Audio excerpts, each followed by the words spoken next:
L'immigration, la sécurité, des thèmes chers au Rassemblement national qui réunit aujourd'hui ses troupes dans le Loiret. Réunion publique champêtre baptisée la Fête de la Victoire. Un an après le triomphe du RN aux élections européennes, les 16 partis politiques qui composent l'Alliance patriote au Parlement européen ont été conviés, ainsi que 2 invités de marque, le Premier ministre hongrois Viktor Orban et le vice-premier ministre italien Matteo Salvini. Objectif, Alexandre Chauveau, montrer que le RN, comme ses alliés européens, peut gouverner en France. À Mormant-sur-Vernisson, dans le Loiret, le meeting se veut officiellement champêtre, mais le RN rêve d'une démonstration de force. L'objectif, c'est de se rappeler au bon souvenir de la victoire, alors que depuis un an, l'élan des européennes s'est légèrement estompé.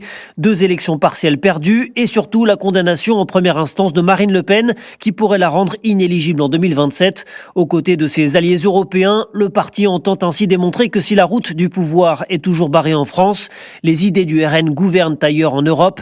Notre travail commence à payer, confie ainsi la présidente des députés RN au journal du dimanche. Sur le plan national, ce sera l'occasion d'afficher l'unité du parti à l'heure où la proximité avec Jordan Bardella semble moins évidente et où le bloc central se fragmente.